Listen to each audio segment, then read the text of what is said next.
Bien, entonces, para esta clase iniciamos con la parte del segundo proyecto que se está desarrollando, los CubeSat. Eh, este proyecto va a ser importante y bueno, en el marco del programa que venimos trabajando, nuestro objetivo es colocar en los lanzadores la carga útil, una determinada carga útil. Inicialmente, nosotros habíamos mostrado, voy a regresar por aquí, se había mostrado que los lanzadores, necesariamente cuando se quiera alcanzar altitudes orbitales, suborbitales, es alcanzar con objetivos determinados. Uno de ellos, llevar carga útil al espacio. También experimentos o, o equipamientos.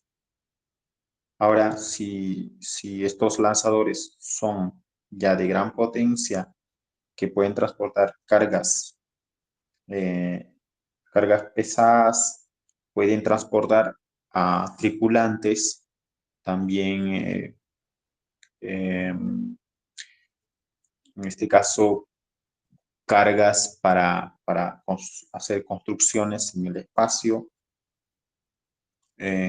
Asimismo, se puede transportar también robots para hacer estudios y exploraciones en otros astros o planetas.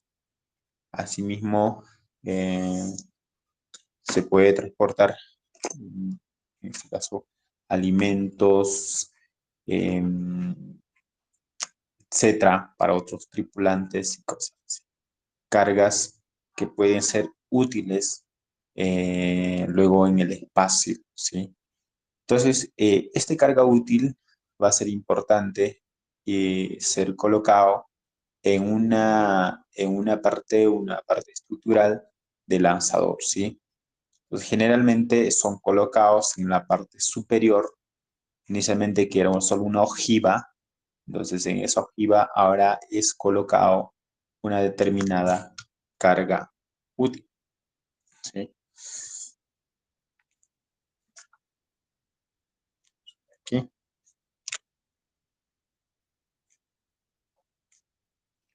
para un momento, aquí, aquí.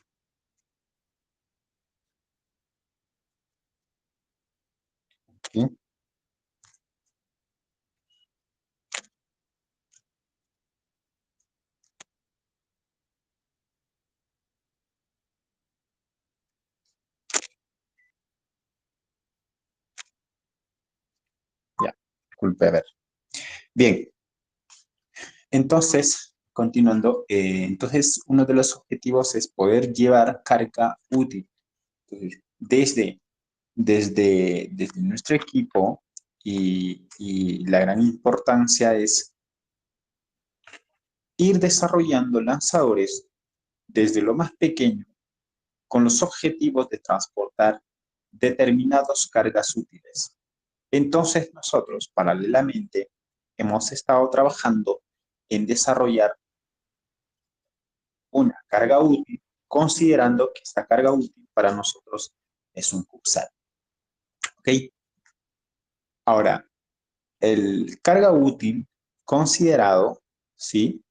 Eh, Tiene que poseer una estructura basados en sistemas sensoriales, sistemas de control, la parte electrónica, considerando ciertas estructuras de acuerdo a las normas internacionales, ¿sí? Aparte de que las normas internacionales, uno por concepto general, tiene que entender, se tiene que entender de que las cargas útiles también tienen que soportar las influencias y las perturbaciones que puedan existir fuera de la atmósfera, ¿sí? Una vez, una vez lanzado fuera de la atmósfera, el determinado sistema en este caso el carga útil, tiene que enfrentarse a múltiples tipos de problemas y soportar esos problemas que pueden existir, grandes perturbaciones que puedan existir en el espacio. Ahora, si nosotros quisiéramos desarrollar un CubeSat o una carga útil temprana, tal vez no sería tan necesario considerar materiales que puedan enfrentarse a ambientes que, al igual o fuera de la atmósfera, ¿sí? Podemos considerar materiales livianos, en la cual, por ejemplo, tener la misma estructura, ¿sí? Pero al menos considerando sus conceptos básicos. Un determinado CubeSat con concepto general puede partir desde un U, 2U y etc. Y así sucesivamente.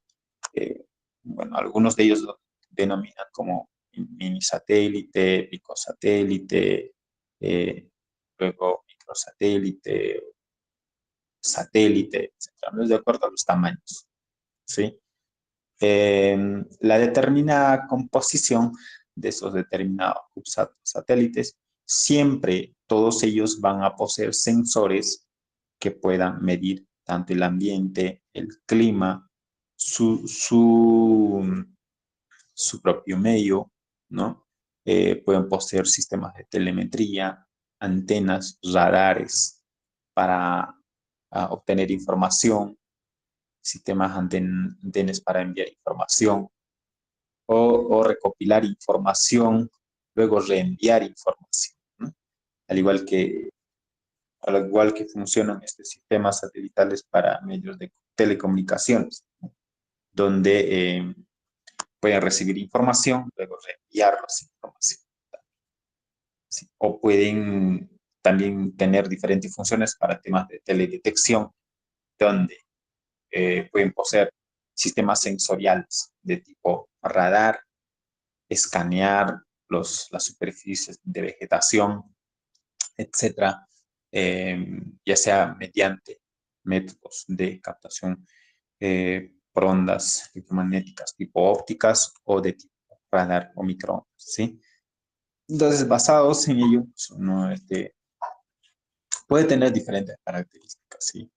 Ahora último, se han estado desarrollando satélites o cargas útiles para hacer estudios em, desechos espaciales, estudios de otros astros, estudios de la Luna, superficies de otros planetas, superficies de astros, también de micrometeoros, meteoros, eh, estudiar algunos fenómenos que puedan existir en el espacio. Entonces, puede tener un sinfín de aplicaciones, gran cantidad de aplicaciones y sensores para cada objetivo que uno desea realizar. Entonces, la aplicación de los satélites también es inmenso, en la que se puede realizar. El estudio también es amplio. Ahora, para temas de que el sistema pueda sostenerse en el espacio, como dije, tiene que ser estructurado basados en ciertas normas, también en eh, ciertos problemas que pueden existir, por ejemplo, como la radiación solar, que puede afectar los sistemas. Otros lo llaman contaminación de radiación, que pueden afectar todos los sistemas, etc. Ahora, para también protegerse y tener una larga vida, generalmente son equipados por celdas fotovoltaicas para obtener energía del medio, ¿no? Entonces pueden ser colocados en las paredes del CubeSat o el satélite para obtener esa energía, poder alimentar todo su sistema, ¿no? Tanto sensores, etcétera.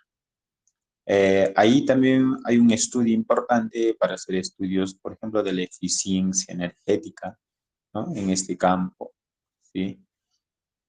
y basados en ello, pues, todos estos sistemas puedan funcionar. Ahora, si nosotros pongamos que desarrollamos uno parecido, en el caso que nosotros hemos estado desarrollando, para ambientes terrestres todavía, ¿ok? Porque si bien es cierto, un prototipo puede ir mejorando, se puede ir desarrollando a medida que se va observando ciertas funcionalidades. Para nosotros, en primera instancia, es importante de que el CubeSat o el satélite pueda, eh, pueda tener una estabilidad, un control de estabilidad, ¿sí? En su dinámica direccional, por ejemplo, en los tres ejes, que pueda mantenerse estable, ¿sí? Entonces, para eso, yo sí puedo aplicar sistemas de control, puedo usar pequeñas ruedas de reacción para estabilizar el sistema. Para hacer este tipo de estudios no requiere tanto enviarlos al espacio, se puede realizar en tierra, enviando pulsos de, de giro y de ir viendo la tracción de las ruedas de reacción, eh, qué tanto eficientes están trabajando las ruedas de reacción, si es que envían cierta tracción en los ejes determinados. El sistema de control si está funcionando bien, los microcontroladores si es que están trabajando bien.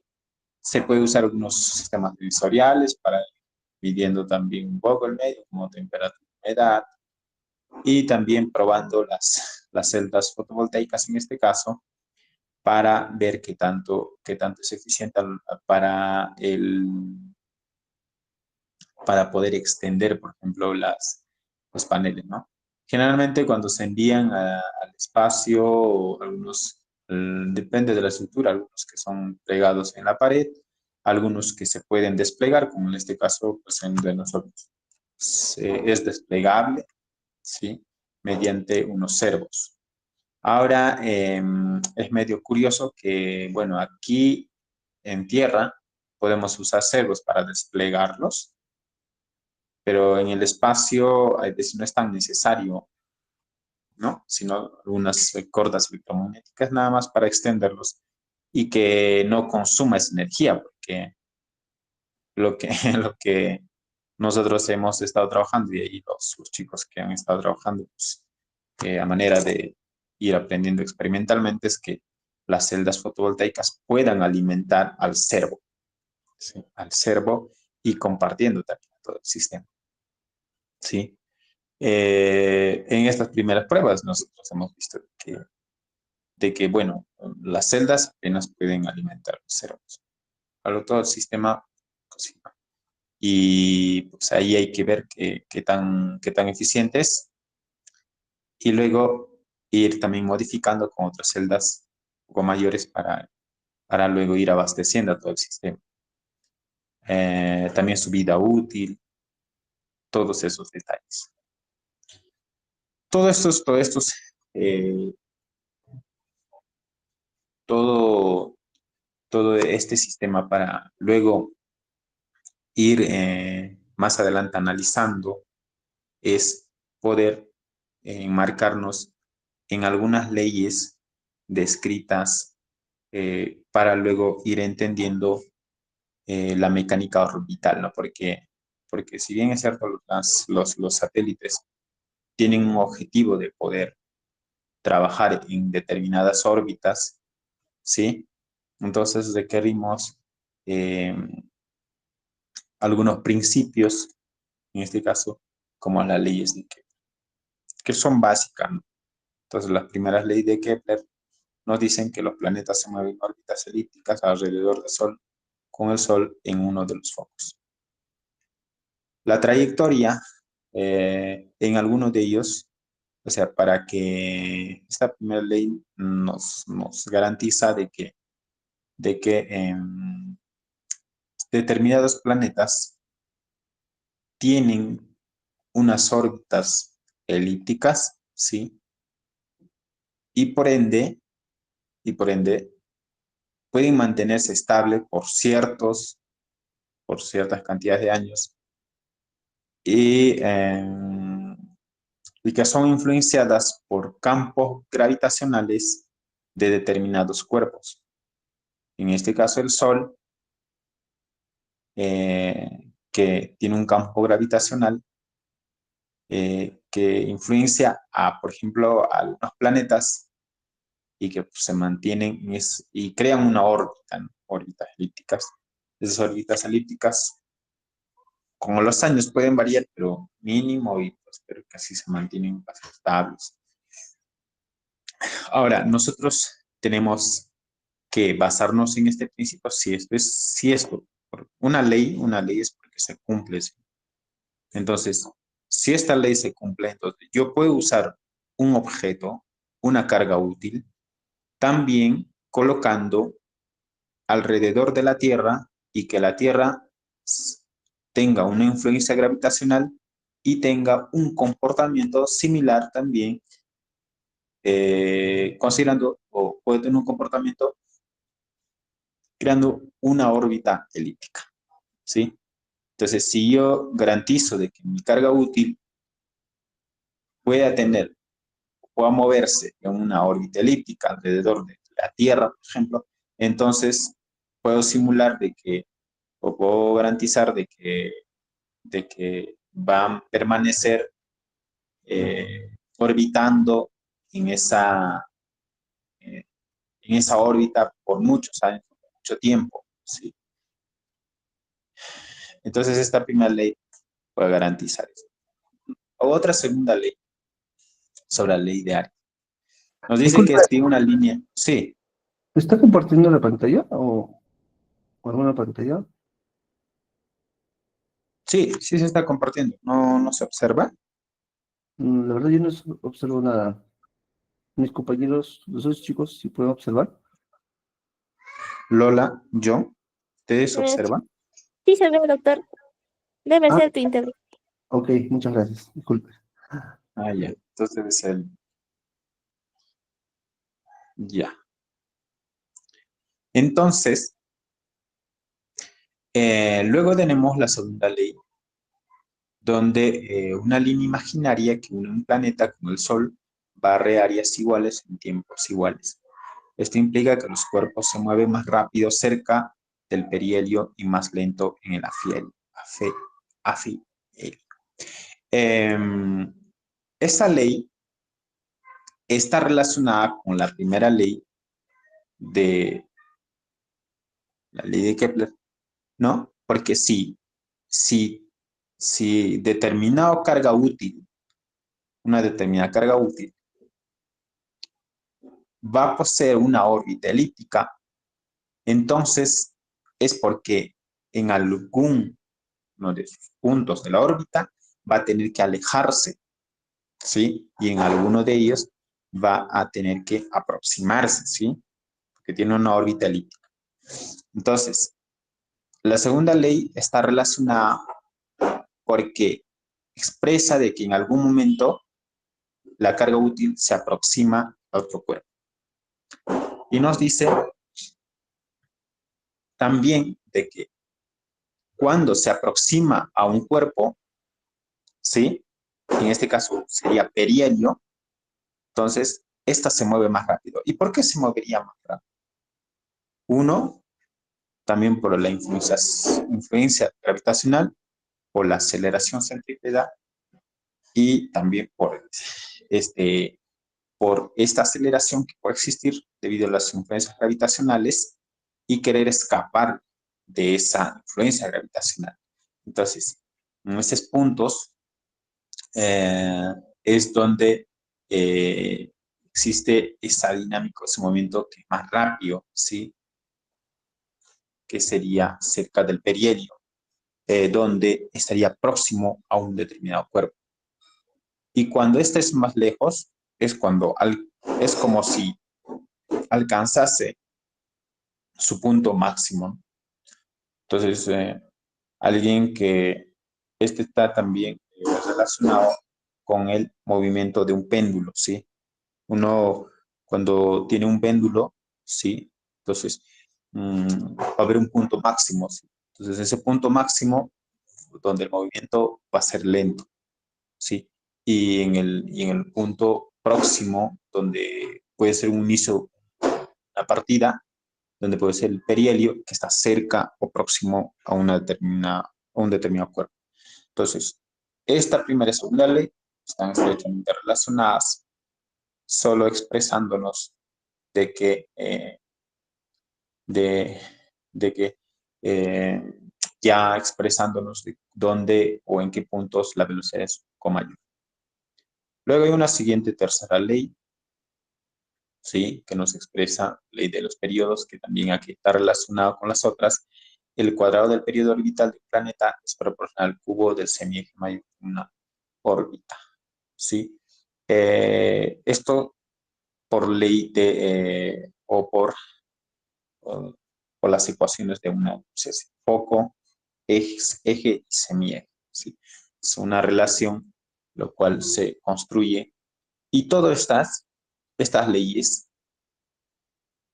son importantes y que es importante para considerar y colocar nuestra carga útil, ¿sí? Entonces, nosotros desarrollamos un determinado CubeSat, un satélite, y si eh, tenemos ese objetivo de poder colocar la carga útil en esta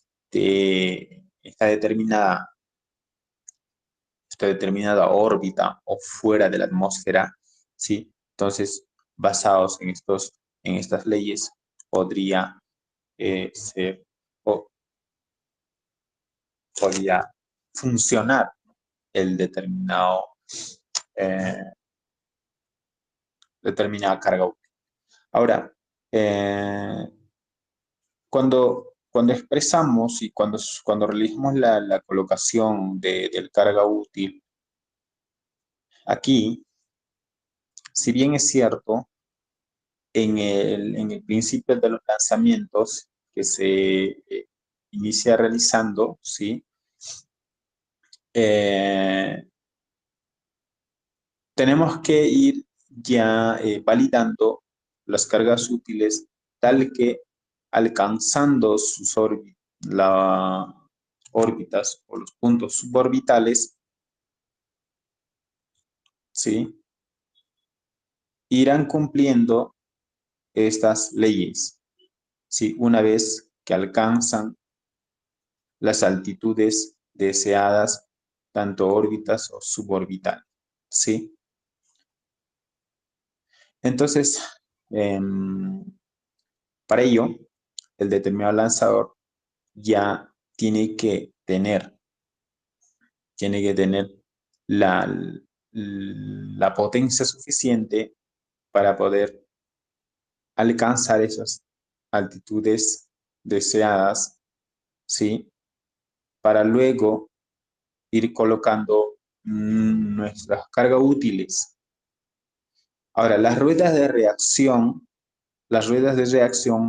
son las que permiten mantenerse estable en esas determinadas órbitas basados en estas leyes, ¿sí?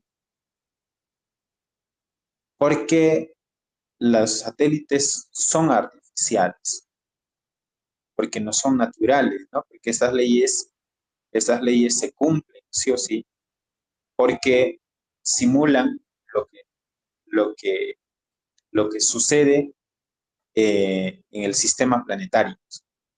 Entonces, si nos dice de que eso cumple, de que las órbitas son elípticas alrededor del Sol y el Sol es uno de los focos, entonces hay que simular o hay que hacer que un determinado carga útil, un satélite, pueda tener este comportamiento basados en esta segunda ley y en esta basados en esta tercera ley.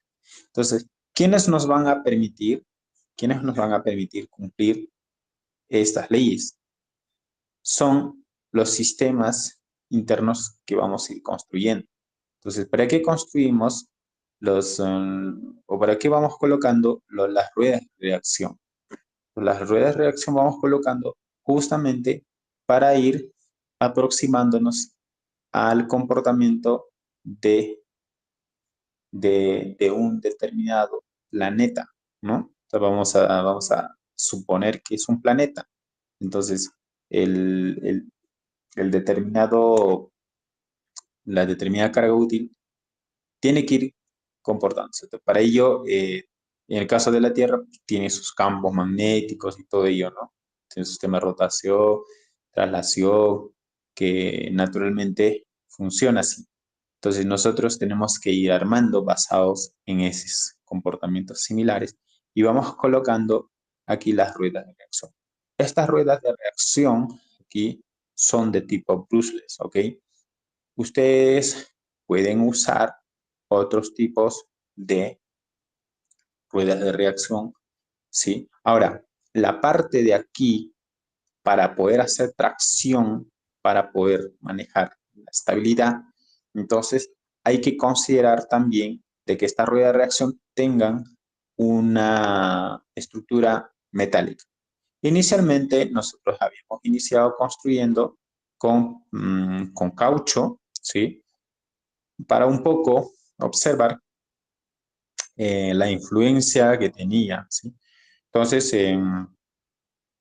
se ha ido colocando caucho, pero colocándose pernos alrededor para aumentar un poco la tracción y ir viendo. Entonces, a medida que se iba colocando más pernos, iba incrustando en el caucho y de esa manera se iba observando la tracción. Para ello, voy a mostrar, a ver aquí, el video del CubeSat que se hizo. Vamos a ver. Por favor.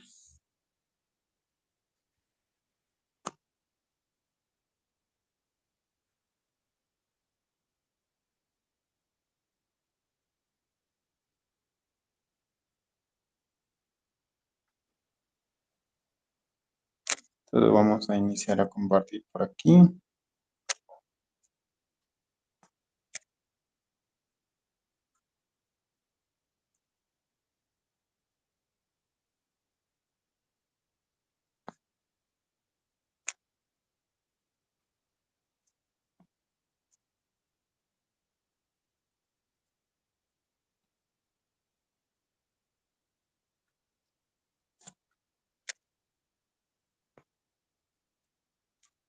Un momento, por favor.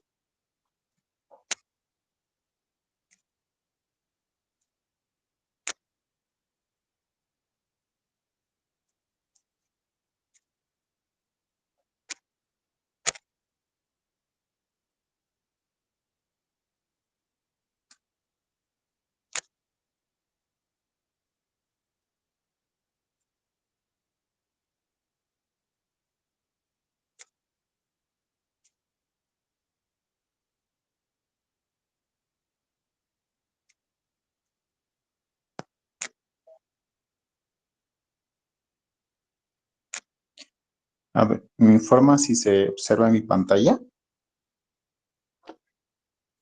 Sí, doctor. Sí se ve. Ya. Entonces, vamos a ir viendo aquí. Podemos ver aquí cuando se van colocando eh, cuando hacemos los movimientos basados en el sensor, podemos ir observando la tracción. En esta parte inferior se puede observar una de las ruedas de reacción metálica y una rueda de reacción caucho colocado con perros. Eso para ir observando,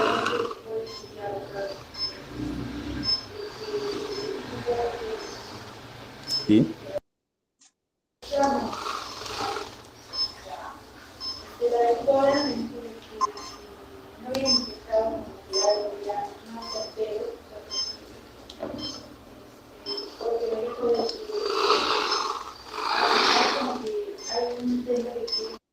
Ahora, ¿Qué es lo que pasa cuando nosotros giramos la carga útil en este caso y inicia a, a suceder la tracción, ¿sí? Está conectado a unos sensores de tipo giroscopio, ¿sí? Usados por los MPUs.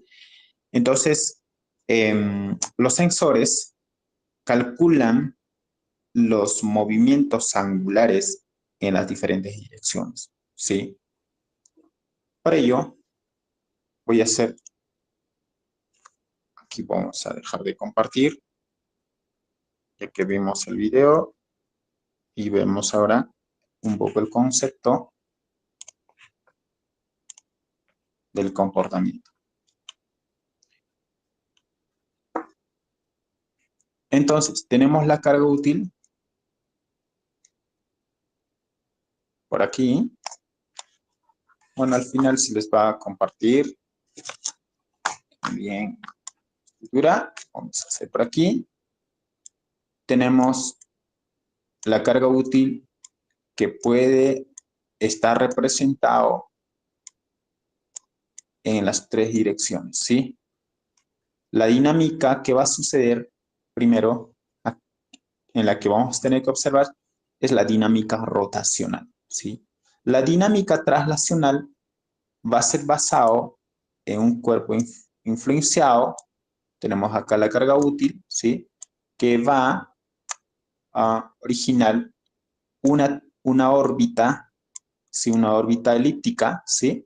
Donde un punto puede tener una aproximación perihelio y una afelio, ¿sí? Ahora, esta dinámica para nosotros sería traslacional si va a recorriendo la determinada órbita. Y si la carga útil va rodando en su propio eje, entonces va a poseer una dinámica rotacional, ¿sí? Entonces, puede poseer una dinámica rotacional en las direcciones X,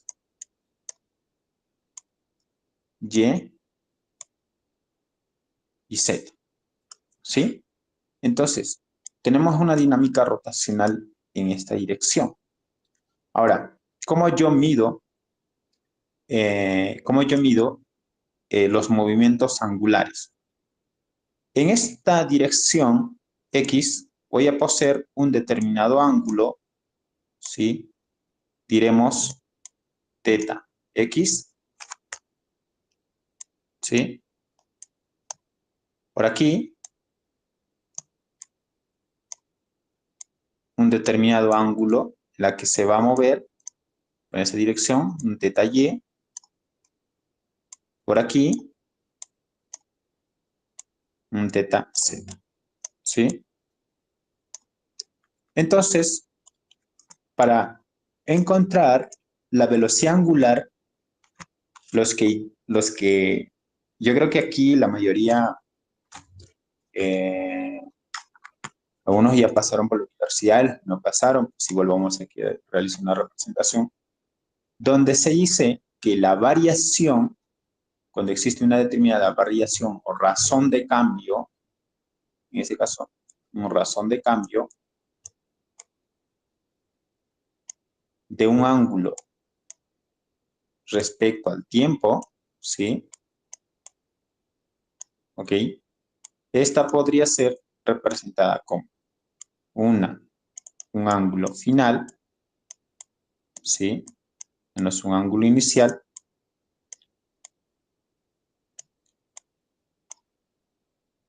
un tiempo final, menos un tiempo inicial, ¿sí? Luego, también esta podemos representar en formas de diferenciales, si este de aquí es continuo, ¿no? Porque como hemos observado, hacemos un movimiento continuo, ¿sí? Ya sea en la dirección X, Y, Z. Entonces, la dinámica aquí, si es continua, va a ser representada por una diferencial. Diferencial de determinado ángulo respecto al tiempo. ¿Ok? Entonces, generalmente, algunos en cálculo, pues aquí le aplican límite, ¿no? Determinado límite, basado en límite de esta.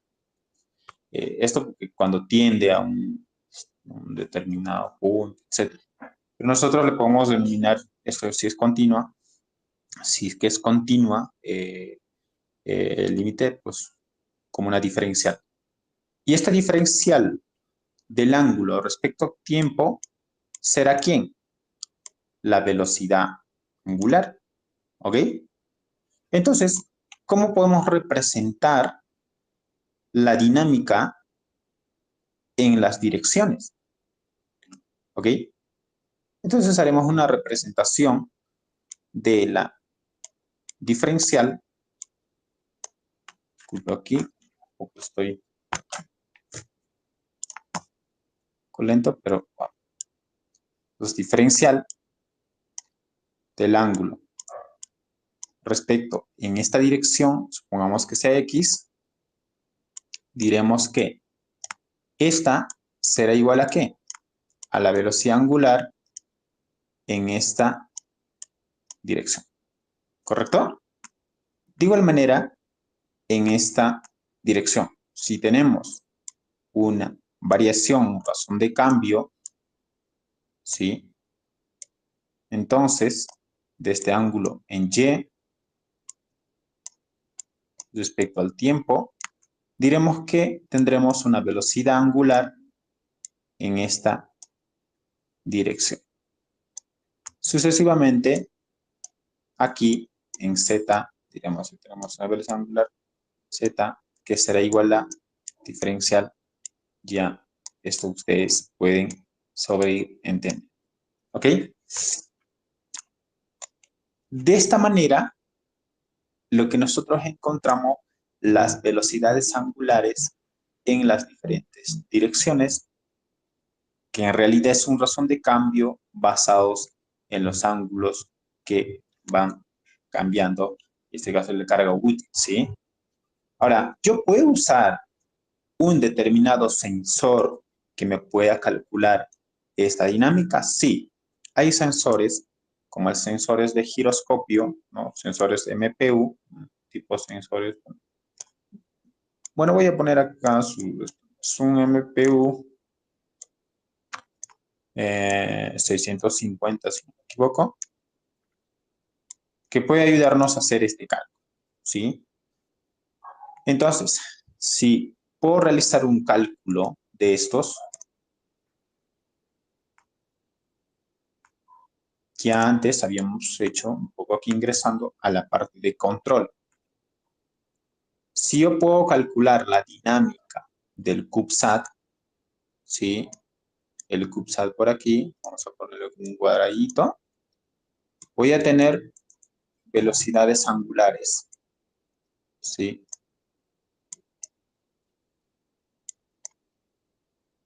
Para poder yo mantener la estabilidad del determinado CubeSat o satélite, lo que yo requiero es medir cuáles son esas velocidades, ¿sí?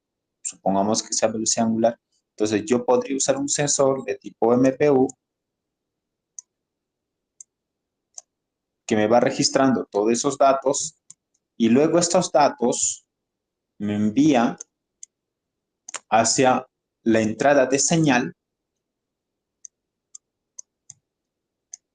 que ya llevamos control, ¿saben esto? Y los que no lo llevaron, todavía no llevaron control, igual vamos a realizar varias clases expresando y recordando. Tenemos una señal de entrada que para mí sería por aquí una señal de referencia, ¿sí? Velocidad angular.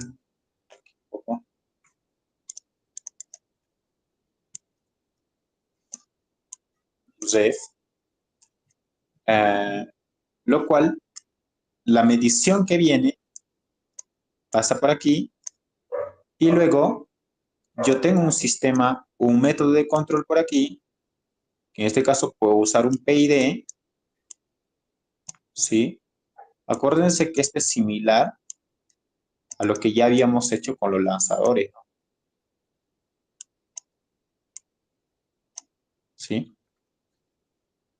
Y esta es una señal resultante que enviará para ajustar el satélite, ¿sí? Entonces, el principio que estamos realizando es eso. Usamos un método de control. Los actuadores, ¿quiénes serían para nosotros? Que nos deberían ajustar. Serían motores, ¿sí? Entonces, envían señales, las señales que aquí poseen unos actuadores, que en este caso pueden ser 3 actuadores, ¿sí? 3 actuadores que son motores. Entonces, yo puedo poner acá un motor 1, por aquí un motor 2 y aquí un motor 3. Bien, entonces estos motores, 3 motores basados en las señales y aplicando algún método de control que me van a ayudar a que este de aquí, el satélite, pueda llevar a un punto de estabilidad, ¿sí? A un punto de estabilidad que podría ser un punto de referencia, que para mí sería una velocidad angular de referencia, ¿sí? ¿Y esto qué implica? También implica de que estamos minimizando los errores, ¿ok? También estamos minimizando los errores en función del tiempo, ¿sí? Entonces, esto es lo que estamos observando en el video, que vamos a observar en el video, ¿no? Entonces, observamos que cuando las velocidades angulares en los determinados ejes se van calculando, entonces esta envía unas señales para hacer el, el, el encendido de los motores, en este caso de las ruedas de reacción, vamos a denominar así, ya no lo vamos a denominar motores solamente, sino ruedas de reacción de los CubeSat, estas ruedas de reacción, para que puedan ayudarnos a estabilizar y minimizar los errores. ¿Ok? Bien, entonces, basados en todos estos fundamentos, es lo que tenemos. Un poco, aquí relacionando luego con otro concepto para poder considerar esos, este comportamiento de los satélites, podemos analizar el tipo de órbita según la energía específica, ¿sí? Como les comentaba en un inicio, los CubeSat o estas cargas útiles, que para nosotros había carga útil, o sus satélites también lo podemos denominar, van a estar acompañados por celdas fotovoltaicas, ¿sí? Entonces, estas celdas fotovoltaicas que van a obtener información, disculpe, energía, ¿sí? Van a permitir que el sistema funcione, ¿sí? Ya sea de manera eficiente. Va a depender de esa energía, ¿ok? De esa energía específica, el comportamiento de una determinada órbita, ¿sí? Imaginemos que el CubeSat es lanzado al determinado punto de una órbita inicial y de repente está funcionando por un determinado tiempo, está alimentando la energía a todo el sistema y luego deja de alimentar la energía. ¿Qué es lo que pasaría ahí? ¿Sí? ¿Qué es lo que pasaría? Cambiaría su forma de órbita, ¿sí? También porque ya no estaría trabajando en el sistema de control e inclusive formaría órbitas. Entonces, aquí una de las órbitas más conocidas donde uno puede replicar para ir trabajando es que si para obtener yo una órbita elíptica es siempre considerar, ¿sí?, valores que de excentricidad en este valor de 0. Entonces, estas órbitas elípticas normalmente son restringidos, ¿ok? Entonces están restringidos y de esta forma, este comportamiento pues, son los que tienen los planetas y los propios satélites cuando tiene su sistema de regulación, ¿sí? Claro, la Tierra se regula, se autorregula, ¿sí? Con sus campos magnéticos, cosas así. Y un satélite tiene que ir regulándose con sus reglas de acción, sensores, etcétera, para tener una determinada órbita elíptica aproximada. Ahora, hay órbitas parabólicas cuando estas pueden llegar a ser una extensividad 1, que pueden representar la trayectoria límite entre órbitas cerradas y abiertas. Un objetivo de esta trayectoria tiene la velocidad de escape exacta y no regresa. ¿Sí? En este caso, por ejemplo, este tipo de trayectorias parabólicas pueden usarse para temas de lanzamientos o colisiones en misiones, por ejemplo, de envío a Luna, a Marte, etc. ¿Sí? Entonces yo envío donde coloco una determinada órbita, puedo hacer regulaciones en su trayectoria, pero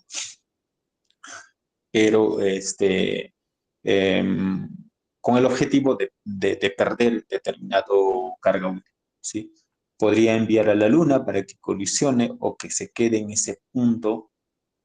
Y bueno, si se queda en ese punto, podría crear otro tipo de órbita o simular una órbita distinta.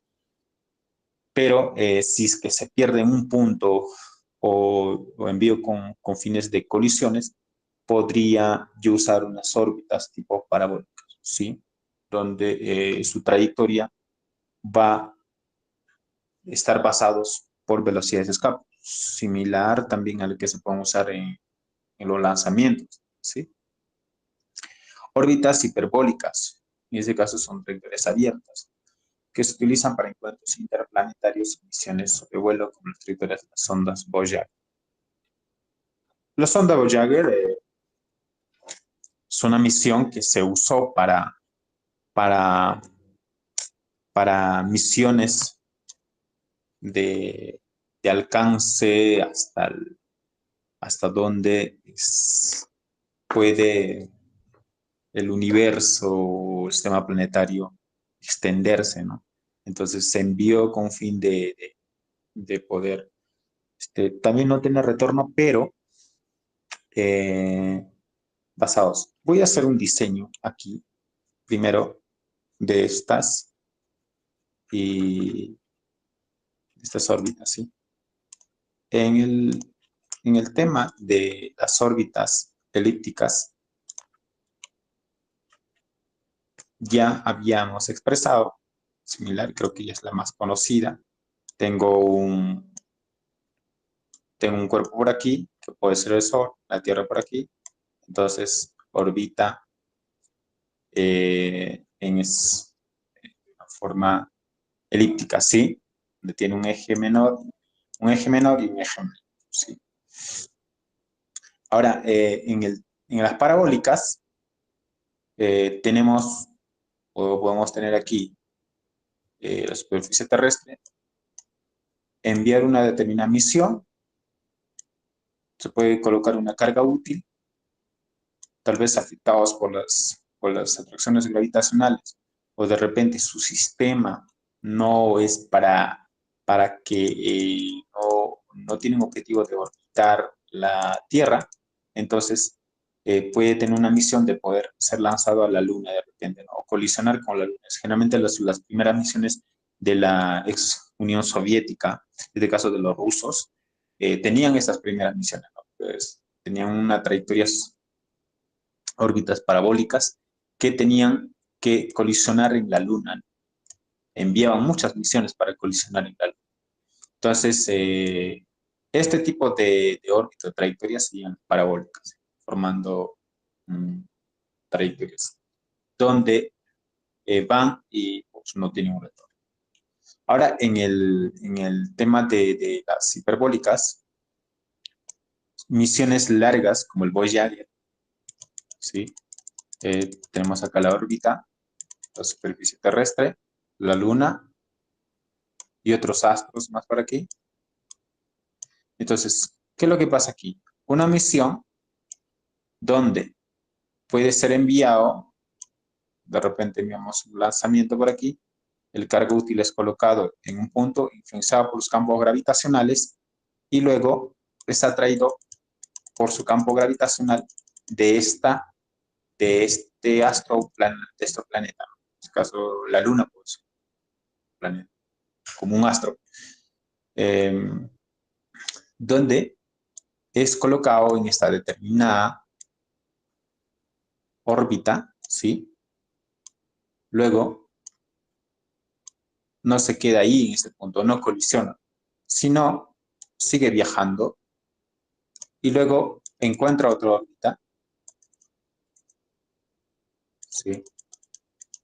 Encuentra otra órbita y de igual manera es influenciado por este campo gravitacional y luego sigue viajando y así. Entonces, esta forma es una hiperboloide, ¿no? Porque construye órbitas tipo parabólicas, ¿sí? Por momentos, así, ¿sí? Luego cruza a otra órbita, también tipo parabólica. Entonces, luego pasa aquí, de igual manera, y así sucesivamente. Entonces, va viajando por el espacio. Y el mismo comportamiento tiene la misión Voyager. También algunos astros, algunos meteoros también, algunos meteoros que también están viajando y de repente cambian su trayectoria, son influenciados por un campo gravitacional y luego así. Y en realidad, también la Tierra, la Luna, el Sol, en un universo más extenso, también tienen este tipo de viaje. ¿Sí? O sea, pareciera que o sea, en un sistema bidimensional, un planeta como la Tierra se movería de forma eh, elíptica alrededor de un cuerpo, pero viendo desde un punto tridimensional y un sistema de referencia distinto, podemos observar de que tanto el Sol, la Tierra, siguen viajando influenciadas por otros campos gravitacionales. En este caso son Vía Lácteas, los centros, por ejemplo, el centro de Vía Láctea. Luego puede existir otros centros, otros, otros universos que también están influenciados por sus campos gravitacionales o influencian a otros universos por sus campos gravitacionales. Y, pues, y así van viajando, viajando. Entonces, estas son las tres órbitas que son conocidas. Luego, uno puede ir desarrollando los CubeSat y los lanzadores, teniendo un contexto, una definición, viendo estos tipos de órbitas y uno puede ir enviando, ¿no? Por ejemplo, las misiones. Yo puedo hacer misiones para que esta carga útil se comporte con una órbita elíptica alrededor de un determinado cuerpo. También puedo enviar cargas útiles para colisionar o ver el comportamiento con otros astros, ¿sí? Por ejemplo, algunos envían sistemas robóticos, cargas útiles a unos meteoros o a unos meteoritos grandes para estudiar su composición mineral, por ejemplo, ¿no? Entonces los envían y ya los envían, los colisionan, obtienen datos y, bueno, termina la misión. Otros que siguen los envían de forma ahorita hiperbólica, explorando todo el espacio, ¿sí? Explorando el espacio, envían a Marte, de Marte lo envían a Júpiter. ¿Sí?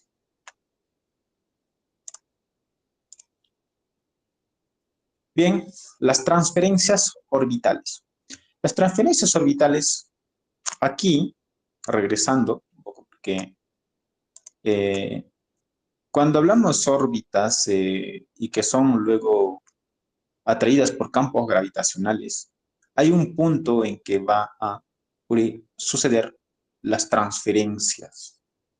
Es como, bueno, alguien coloquialmente puede decir, cambiarse de carrera, algo así. Ya, entonces transfiere de un punto a otro punto. Aquí puede ser enviado un punto atraído por un campo gravitacional y puede ser una transferencia a un punto de una órbita a otra órbita. Entonces, de repente tiene una órbita que ha sido lanzado de este punto. Si yo quiero llegar a la Luna o quiero pasar por la Luna. Entonces, enviado aquí, hay una órbita aquí, ¿sí? Una órbita imaginaria atraída por el campo gravitacional. Entonces, en este punto de escape, en el punto de escape del campo gravitacional terrestre, será influenciada por otro campo gravitacional pequeño, que es de la Luna, ¿sí? Entonces, a dejar una influencia gravitacional inicial, va a cambiar a un campo gravitacional secundario distinto, porque sabemos bien que el campo gravitacional de la Luna es 1/3 que de la Tierra. Entonces, el comportamiento aquí, la trayectoria en la que estaría yendo un determinado carga útil, de repente, al llegar a un punto, escapando del campo gravitacional terrestre, se encontrará con otra influencia gravitacional distinta. Entonces, el traspaso de este punto a este punto, ¿sí? Le llamamos o denominamos transferencias vitales, ¿sí? Este punto. Transferencia de un punto a otro punto. Entonces, este punto ya tendrá una órbita distinta, un comportamiento casi distinto, y el viaje será distinto, ¿sí? A eso nos referimos con transferencias orbitales. A las transferencias pueden ser de varios tipos. Transferencias de Hodgman es la más eficiente en términos de impulso. Bueno, se puede usar las transferencias tanto para fines con querer alcanzar ciertas órbitas o también con para colocación también de cargas útiles en las que yo me quiero desechar de repente, ¿no? ¿Sí? Por ejemplo, un satélite, un carga útil que ya termina su misión. Ya terminó su misión y de repente yo no quiero que caiga bueno, sería mejor que caiga la atmósfera, pero yo no quiero que se quede en el espacio, circulando como desecho de una determinada órbita, porque va a haber otra misión que lo va a usar. Entonces ya no sirve la carga útil, en este caso el satélite.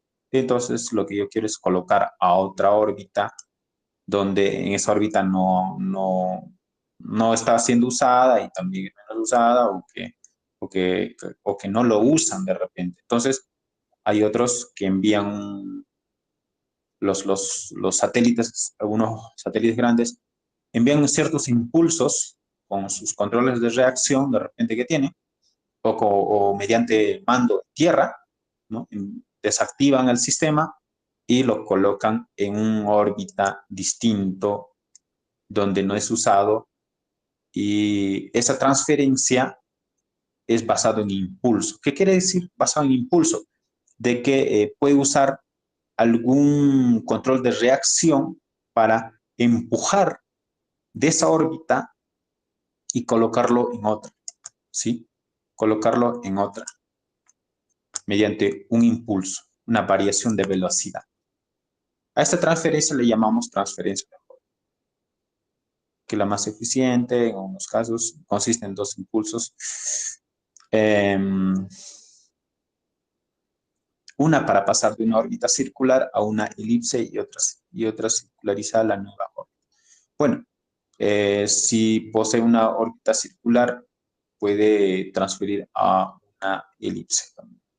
Son ejemplos que puede suceder. Transferencia biimpulsiva, también similar a la Holman, pero optimizada, no más eficiente, ¿sí? Para distancias grandes, ajustando los tiempos de impulsos. Bueno, aquí de repente hay, como les comentaba, satélites o CubeSat que quieres colocar de un punto a otro mediante impulsos, pero estos impulsos pueden ser biimpulsivos con mayor eficiencia, de repente poseer motores de reacción, pasar de una órbita o de un subórbita a otro subórbita con mayor estabilidad. Sí, sí. También se usan para intercambiar órbitas, también los satélites. ¿Sí? Pueden intercambiar, por ejemplo, en bioimpulsiva se ha visto, aquí voy a hacer un diseño, y es una técnica que lo usan algunas compañías de satélites, de repente esto lo hacen unas compañías que ya poseen. Entonces, aquí tengo el satélite, luego tengo una segunda órbita por aquí,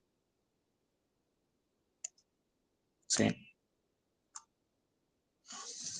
Una segunda órbita, entonces yo puedo poseer un satélite aquí.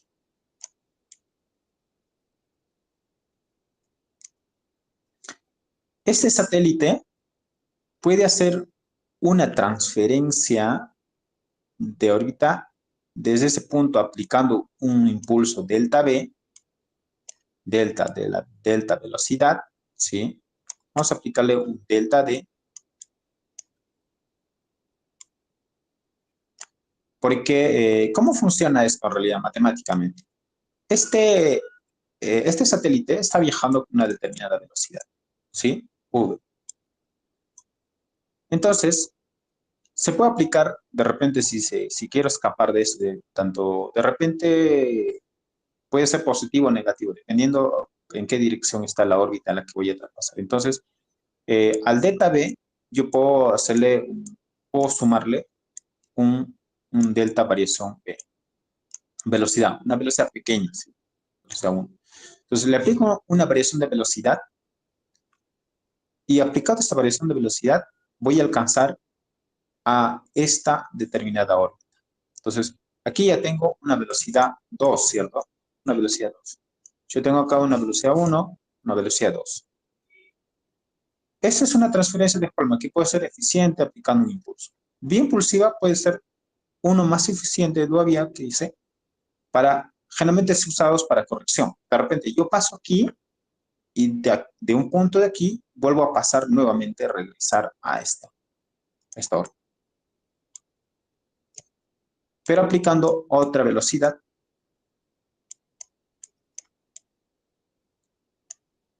Una variación de velocidad más para poder regresar a esto y corregir de repente. Supongamos que exista un meteoro por aquí. Entonces se está aproximando un determinado meteoro, ¿sí? Entonces, que quiere colisionar con mi carga útil y aplico un impulso de delta V sumado, cambio a una órbita y nuevamente hago un impulso para cambiar a mi órbita. Bueno, puede ser costoso, sí, hacer este método. Lo han usado algunas compañías poseen satélites con soporte de reacción y lo usan para maniobrar y cambiar, sí, también de, salvar de determinados fenómenos que puedan existir. Y entonces, de esta forma, pues, es un método de transferencia bi, sí, ¿ok? Uno de los métodos eficientes e interesantes. Luego, está la transferencia de baja energía. Aquí me olvidé la transferencia de... Bueno, sí está bien. Esta transferencia está relacionada con el campo gravitacional. Utiliza la gravedad, sí. La transferencia de baja energía también se puede denominar transferencia por efectos de campos gravitacionales. Y bueno, darles una noticia de que quien inició creando y trabajando este tipo de trayectoria, se llama la transferencia por efectos de campos gravitacionales. Lo trabajó mi orientador.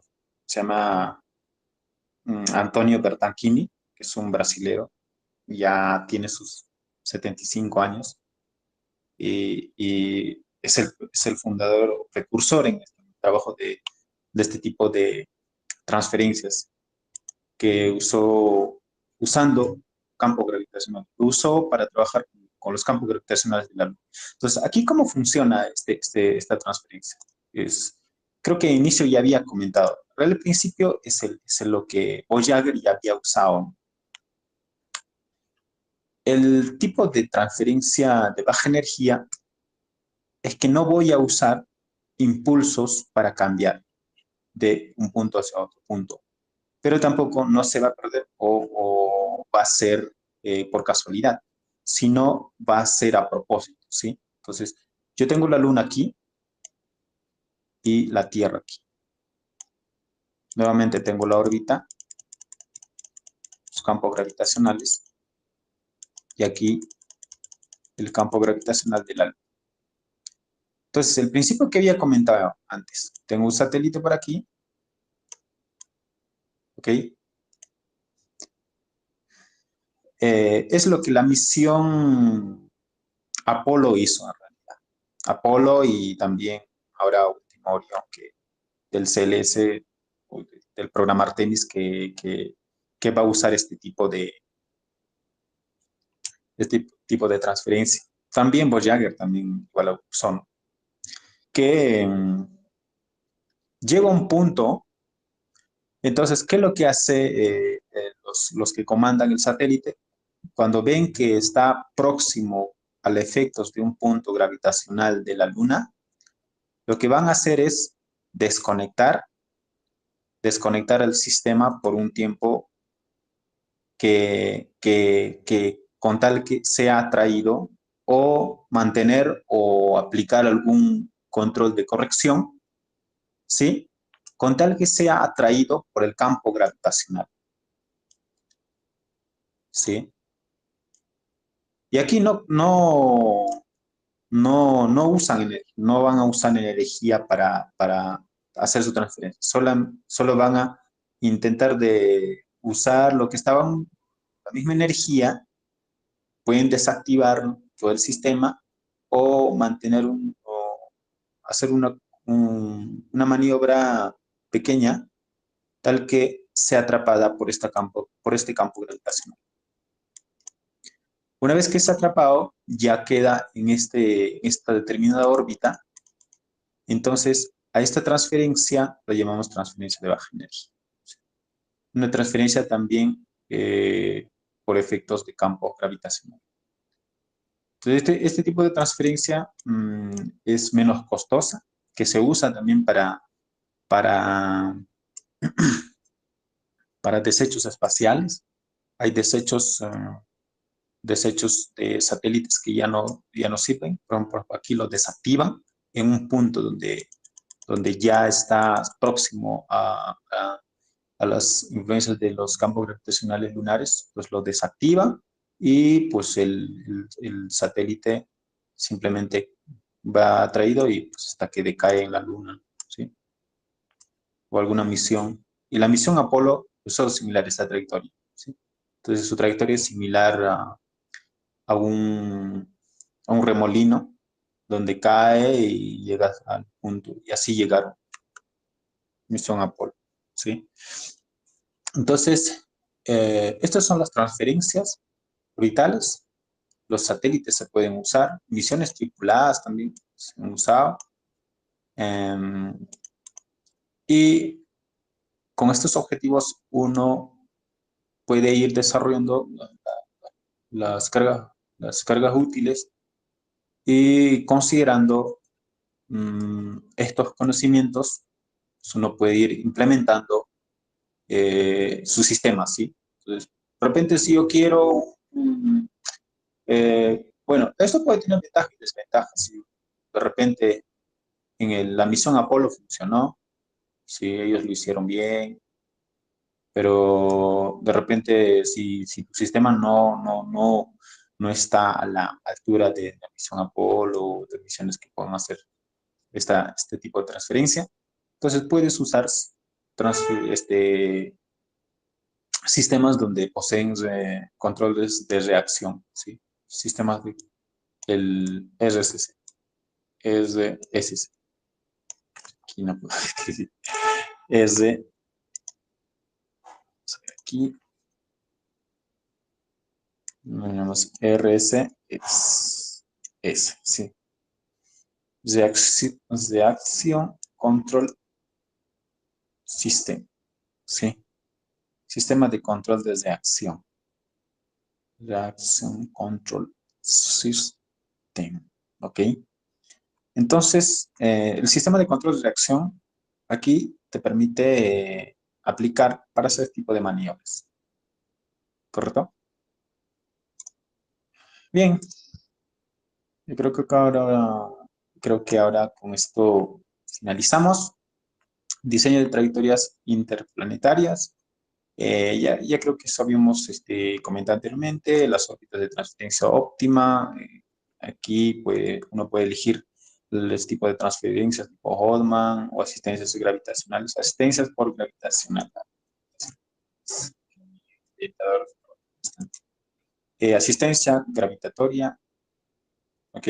Este que ya comenté, el segundo, este de aquí, por asistencia gravitacional, que usa Voyager también. Y otro diseño de ventanas de lanzamiento, en este caso periodos específicos, optimizar el viaje. Bien, entonces, para viajar a Marte, Luna y otros planetas, uno, uno, uno se pone a pensar cómo hacemos, qué hacemos. Y cuando ven los conceptos, es sencillo en realidad, sencillo. Simplemente saber entender de las trayectorias, de las órbitas y de las transferencias, de las maniobras que se pueden hacer. Entonces, la misión Apolo llegó tan fácil en realidad, eh, aparentemente fácil, porque alcanzaron un punto de frontera de campos gravitacionales y simplemente aprovecharon el campo gravitacional lunar para poder pisar la luna, ¿sí? Y aquí pues no necesitas o sea, ¿qué digamos? Mm, de tripular, de manejar o un sistema de control altamente sofisticado, o sea, no tanto porque simplemente eres atraído por el campo gravitacional y una de las ventajas de la Luna es que no tiene atmósfera, entonces como no tiene atmósfera, o sea, es más sencillo de que tu sistema vaya a caer intacto porque no se va a consumir, no es como el disculpe, como la atmósfera terrestre. Cualquier objeto que ingresa a la atmósfera terrestre se quema, ¿sí? Entonces, llegar y pisar, pues, que la Luna no tiene un campo, no tiene una atmósfera, tiene un campo gravitacional bajo y la atracción fue también despacio, ¿no? No fue tan brusco como el de la Tierra, porque el campo gravitacional es mayor. Y solo el retorno, pues el retorno sí fue un desafío. El retorno sí, obviamente usaron una cápsula, la cual se usan hasta ahora, y pues sí. Entonces, a veces uno no entiende todos estos conceptos y dice, es como que el hombre nunca llegó, pero, o sea, sí puede llegar y lo puede volver a llegar, y pues, los conceptos no son tan complejos, ¿sí? Bien, jóvenes, yo creo que con eso terminamos la clase. En la siguiente realizaremos un poco más de modelamientos de los satélites. Y si alguien tiene alguna consulta final.